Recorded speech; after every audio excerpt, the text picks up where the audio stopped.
Food ke-12 Kompas TV ini ada yang spesial juga nih. Salah satu tokoh katanya suka banget nonton Kompas TV. Nah, siapa ya? Penasaran nggak? Udah di sebelah saya nih, Menparekraf, Menteri Pariwisata dan Ekonomi Kreatif, Pak Sandiaga Uno. Selamat pagi. Selamat pagi, makasih loh Pak udah menyempatkan waktu bareng-bareng sama teman-teman di Sapa Indonesia. Selamat ulang tahun untuk Kompas TV yang ke-12, keren banget.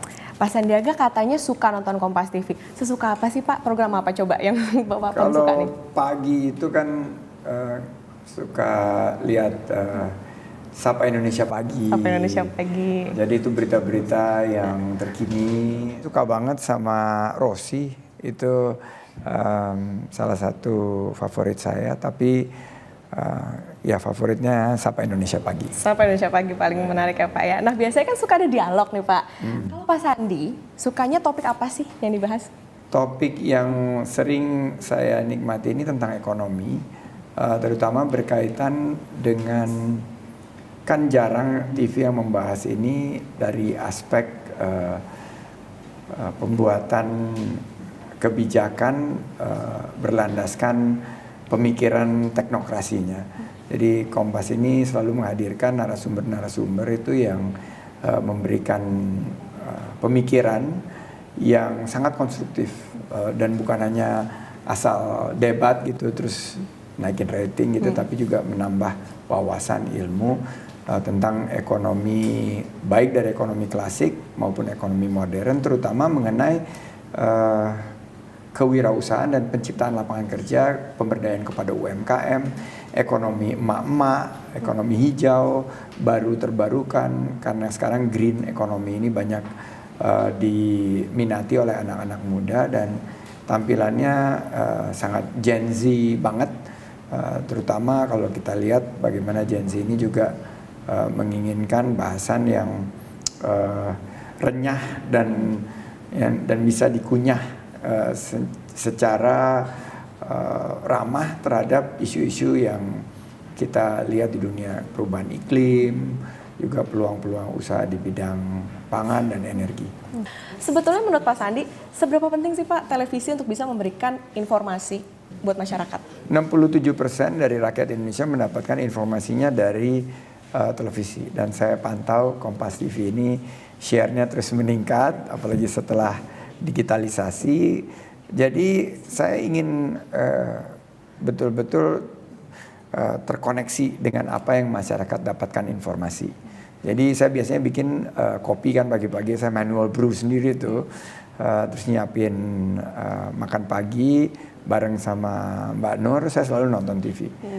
Terus kalau di mobil sekarang ada streaming kan, ada YouTube, juga suka lihat bersama dengan ribuan orang lain streamingnya Kompas TV.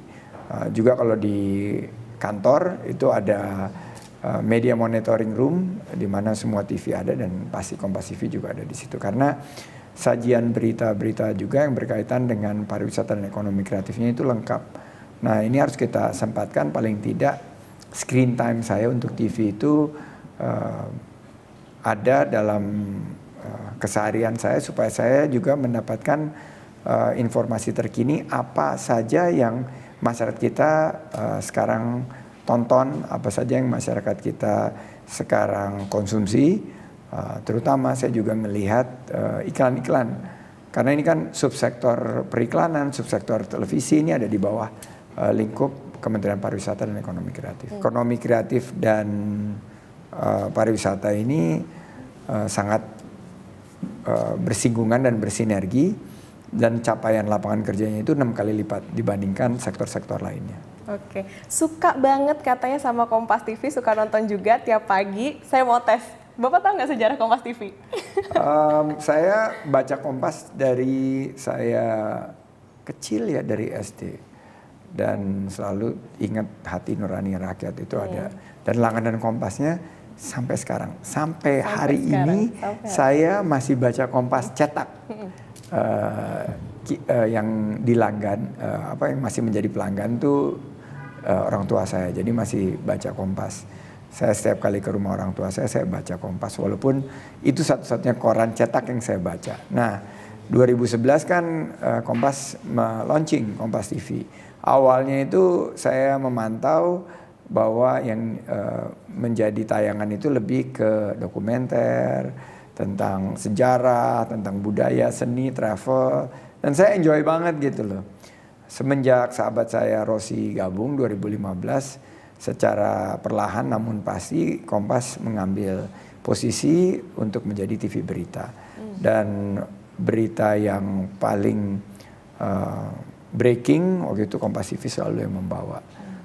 Termasuk juga waktu ada berita-berita nasional mengenai pemilu. Waktu saya di DKI itu saya ingat sekali Kompas yang mengcover kegiatan belusukan dan kampanye saya itu sampai ke RT-RT, sampai ke pelosok-pelosok Jakarta gitu.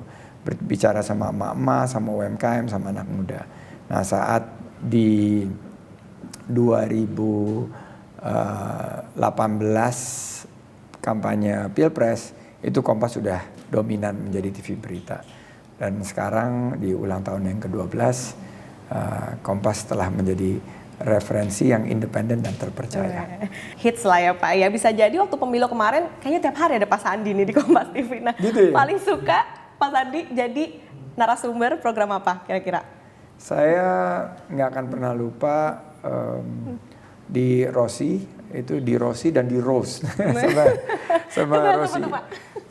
Waktu beberapa kali, tapi terakhir yang saat saya memutuskan mundur dari Gerindra. Dan saya sangat enjoy, tapi Sapa Indonesia Pagi sih itu yang paling sering banget ngajak ngobrol baik secara langsung. Terus setelah pandemi ini kan beberapa kali Kompas TV ngundang Sapa Indonesia Pagi itu di melalui platform digital, jadi sering banget partisipasi. Saya tuh mengkonsumsi berita tuh banyaknya pagi, jadi memang Sapa Indonesia Pagi ini jadi salah satu favorit. Presenter yang pas yang senior seperti Mbak Rossi, Budiman Tanurejo, ada Mas Bayu ya, dan banyak yang lain juga. Oh, yang paling sering ini dulu zamannya pariwisata baru buka ini, My Sister Tarigan ya kalau nggak salah ya. Okay, jadi itu benar-benar My Sister lah dia. My Sister. Di siklus kontestasi demokrasi kita, saya berharap Kompas bisa menyajikan berita yang akurat, berita yang bermanfaat, berita yang juga memperkuat serta mempererat demokrasi dan kemajuan Indonesia sebagai negara yang sekarang berkembang menuju Indonesia Emas 2045. Independen dan terpercaya itulah menjadi pilihan yang kokoh sehingga masyarakat kita semakin hari semakin dewasa dalam membangun bangsa. Itu harapan kita. Sukses untuk Kompas TV. Amin. Tapi Pak Sandi datang dong ke puncak nonton Kompas TV. Insya Allah kan udah dikirim undangan khusus dari Pak Lili langsung. Saya udah baca dan saya sudah kirim pesan. Mudah-mudahan tidak ada aral melintang dan saya bisa datang. Oke, baik. Terima kasih. Menparekraf Sandiaga Uno sudah membagi waktu bercerita banyak soal kesukaannya nonton Kompas TV. Semoga sukses selalu Pak, sehat selalu. Sampai bertemu di lain kesempatan. Terima kasih. Terima kasih.